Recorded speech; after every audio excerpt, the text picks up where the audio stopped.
All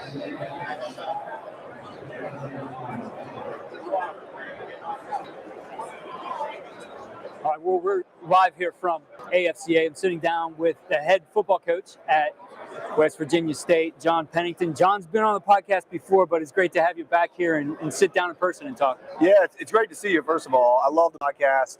Shameless plug. I listen to it all the time, like if I'm working around the house. So it's just awesome to hear other coaches' thoughts and insights. Yeah, well, and it's great to have you back and get your insight on things. And today we're focused on recruiting. You and I were talking about recruiting at the small college level.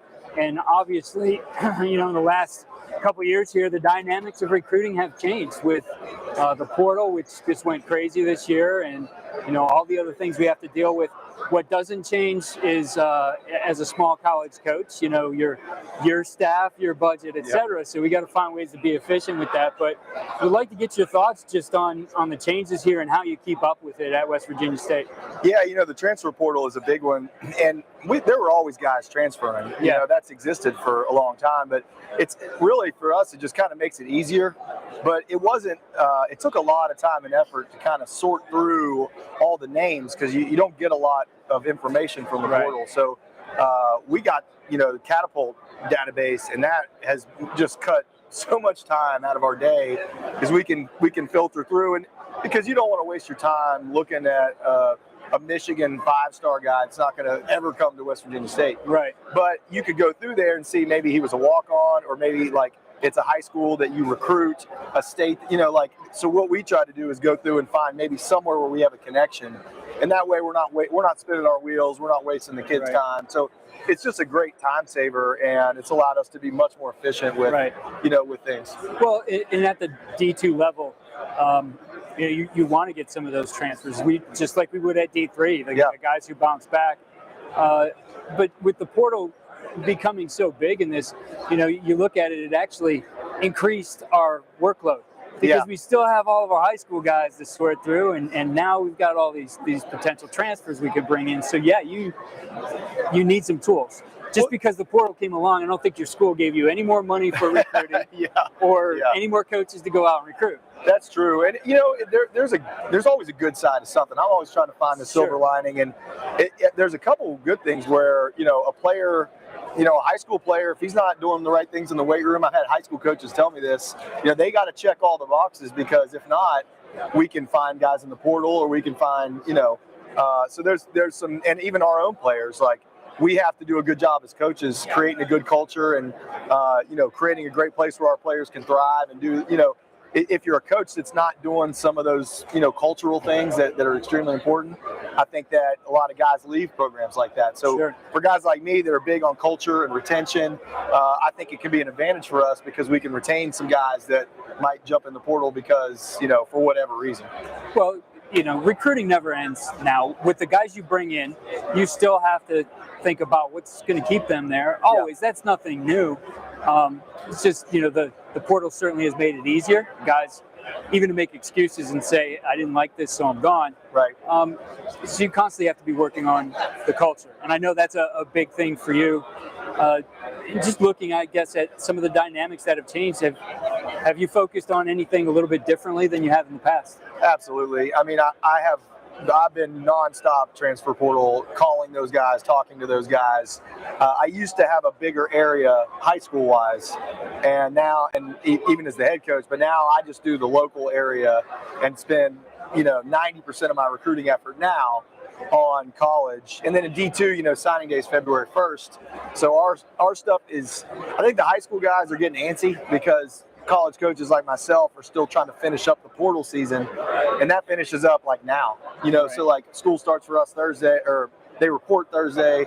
So after this weekend, that's going to kind of go away, and then the high school is going to ramp up. So I think there's now a portal season, and I kind of charged my assistants to make sure they were on top of these high school kids, and let me make let's find the portal guys we like. I'll try to spend my time on that, because those are the guys that are going to be immediate impact type guys. So we have had to change a lot. We've never had, a database, but we needed one. This Catapult thing was awesome, and I mean, I never even thought about it, getting one, but we had to. Yeah, with when you bring new guys in now, and for you, maybe it hasn't changed much in the amount of numbers, but every team's new every year anyway as far as the culture, but certainly it can affect the dynamics of the team.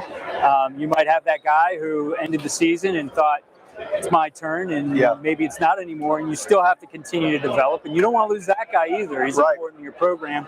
How do you handle that as a culture builder? I think just your actions. Like, as long as we continue, development's been our key word in our entire program since I've been there. So as long as we continue to focus on developing our players, whether they've been there, an 18-year-old freshman, been there for 5 years, only going to be there for one semester, it doesn't matter. You're still building a relationship. You're still trying to develop young men. I think when they see that, that kind of helps. It's like, they see it in your actions, right? You're really trying to develop them. You care about them. Of course, all coaches care about their players, but we're investing time and effort into teaching them how to be better people, and I think that goes a long way. Yeah. Well, and looking at the tools and getting back in, the technology, it certainly can make us more efficient as coaches, and as you said, the Catapult portal software has been good for you. What things do you like best about it? What are the features that really for you make a difference? This is not because of anything with Catapult. I like the guy. David Armstrong's been awesome. Like, the guy that works with us he's so easily accessible.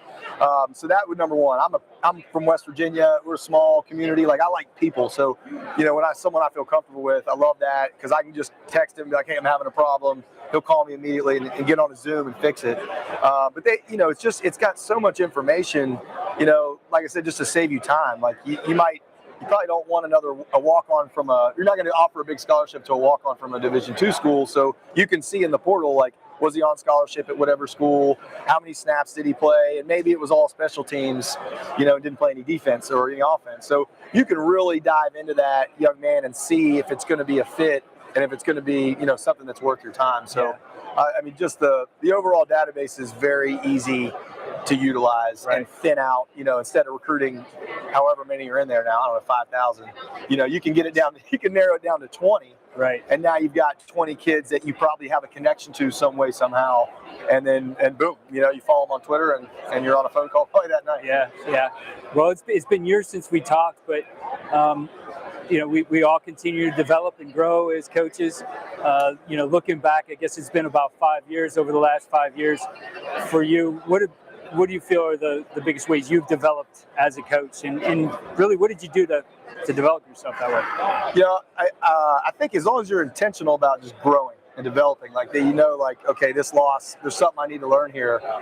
There's really nothing that can prepare you for having to suspend a player for something the night before a game, or kids getting kicked out of school, or someone's mother or father dying. Like, you almost just have to go through it and grow through it. And I think the biggest thing for me is just learning to keep things a little simpler, especially schematically, but even with a player, it's not always that difficult. Like, just listen to them, talk to them, spend time with them. Like, you don't have to memorize everyone's birthday, just spend your time with them, getting to know them, and I think I've gotten a lot better about not the consequence, the outcomes. Right. I'm still, like, when you're a head coach and you lose a game, it's like a piece of your heart goes away. Like, it really crushes you. And I've gotten better at kind of letting go of the results a little bit and just focusing on my craft. And if I do a good enough job, the results will take care of themselves. Yeah, but it's easier said than done. Well, it is. That's probably the toughest thing for me is it didn't matter what level or how big the game, but a loss really affected me deeply the rest of the weekend. For me, it was the thing that just rejuvenated anything was getting back on the practice field as soon as you could, and we get rid of that feeling. But there was all those feelings in between that you got to let go. But you mentioned simplifying, and it's easy now to get caught up in all the great concepts that are out there. We see them now more than ever. It's easy, a million Zoom clinics that have been done in the last 2 years, right? So it's easy to learn this stuff. But for you, how did you go through that process? How do you simplify what you're doing to make sure that you still have all the tools you need to have an attack, but at the same time, you got stuff that's really going to optimize the players that you have? Well, I think you have to reverse engineer it, right? Like, you have to start with, like, what do we want here? What are we trying? What's the ultimate objective? Obviously scoring points or whatever, but more so like, okay, we want to be fast, we want to be explosive, or we want to control the clock. Like, what? And then you kind of reverse engineer from there. Like, what's the easiest way to get to that point? Like I was talking to our DC on the way down here about, pass concepts. I'm like, honestly, it's really just throw it to your best guy. Like, how can we get him one-on-one and throw it to that guy? Like, that's ultimately what we're trying to do. Get your best players the ball, and it's more than that. Sure. But at the same time, if it's 3rd and 6, how do we get so-and-so the ball and create a matchup, a one-on-one, or create something that forces the defense to create a favorable matchup somewhere else. That's ultimately what you have to do, whether it's a formation or a player. And so I think we've kind of gotten a lot better at cutting out verbiage and just giving one signal, because we go really fast tempo now. Yeah. And so that forced me, because I'll overthink for days, about everything. And so, but the tempo, you can't go fast if you have 6 motions and 8 calls, and right. So it has to be built in. But it's funny because there's just nothing is really that different, but everything is kind of different. Recruiting's different because of the portal, but it's the same. You're building relationships. The NIL stuff is different, but it's like, well, it's just things that players are into, and you got to be up with that stuff. That they need it. They certainly do. I know. I thought it got my attention. I saw it during the season, or maybe before the season. West Virginia State in the transfer portal, and in NIL. Yeah. And you guys having some people helping them with NIL deals. Like, you don't hear that. My son's a Division II baseball player. Those guys don't have NIL deals, but now, I mean, what gives your school an advantage? That certainly, if I'm a D2 player, that's got my attention. So talk to me a little bit about that and just how you guys have approached it. Well, 2 of my best friends they have a law firm, and they were talking to me about doing NIL stuff, and I just didn't think, because we're a small school, that we would have anyone, like, no one's going to pay our, want to sponsor with our players. And they run a company called B Sports, and they just encourage guys to be themselves if they have a following on social media, stuff like that. And they were just telling me, like, they don't have to be the star player. It just might be someone that someone wants to invest in to advertise. And so we kind of started looking at it a little differently, and we just presented it to our players, like, if you, because they're marketing themselves on social media, that's kind of the new world. You have to brand yourself. And I think it's a great educational tool. And so that's why I'm doing it. I want to be in the front of this thing, and because they're going to need it for their future jobs. I mean, my kids are going to probably have to have their own website and their own, so like, why not? To me, it's win-win. They get some money, to help them spending money. It's not a lot, but they get, I mean, when I was in college, you give me a pack of ramen noodles, I was pumped, So like, it doesn't take a lot to really help that young man have a great experience. Right. And then he's got to market himself. He can't be on social media, putting bad stuff out there, being too argumentative. Like, it kind of forces them to have to mind what they're doing, because they're marketing themselves as a brand. So I see a lot of benefits with it. And plus, like, these guys at B Sports are like literally 2 of my best friends. One I grew up with since I was 5, and the other one my best friend in coaching. So like, I feel very comfortable, and I don't do anything, so like, I just send them to those guys, and they work the deals, or maybe a player has an uncle that runs a like Coca-Cola distributor or something, and he wants to advertise with his nephew. They can do that. Like, we had a restaurant feed our offensive line, and it's good marketing for the restaurant. Our O-line loved it, it's team building. So I see a lot of benefits with it. It's scary to, I know if I'm on Twitter, I can only like certain things and I can't comment. And I'm so nervous about, because it's like an uncharted area. Well, but it's important. I would tell my son,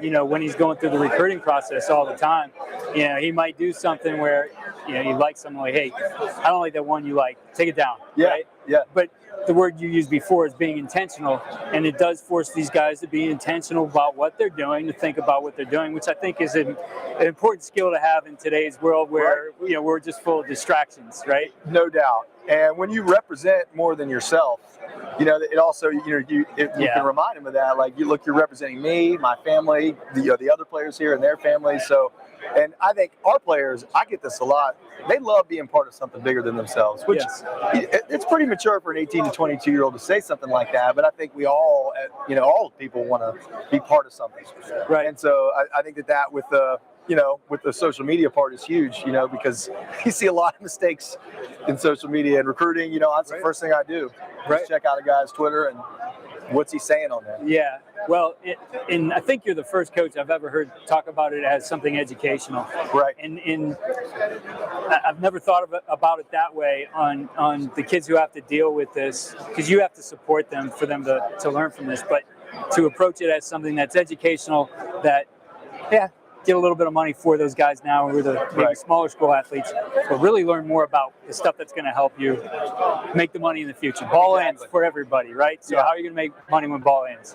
And that's what that's our end goal, is just helping them be better adults, better leaders, in the future. And when kind of Craig at B Sports approached me with it, I'm like, I think that's a tool we can utilize. And they're not going to remember how much money they got NIL, but they are probably going to remember an O-line dinner, and because I'm sure someone will ask them, you were around when NILs first started, and I got to go out to eat and got a bucket of wings and had a great time. So cool stuff. It's good memories, and that's what that college experience is all about, learning how to be an adult, and that's part of the adult world now. So absolutely, we got to teach them. Yeah. Well, hey, it was great to catch up with you here at AFCA. Certainly would love to get you back on the podcast, and I love what you're doing there. So best of luck to you guys in 2023. Yeah, anytime, Keith. Seriously, I love listening to the podcast. So anytime you need me, hit me up.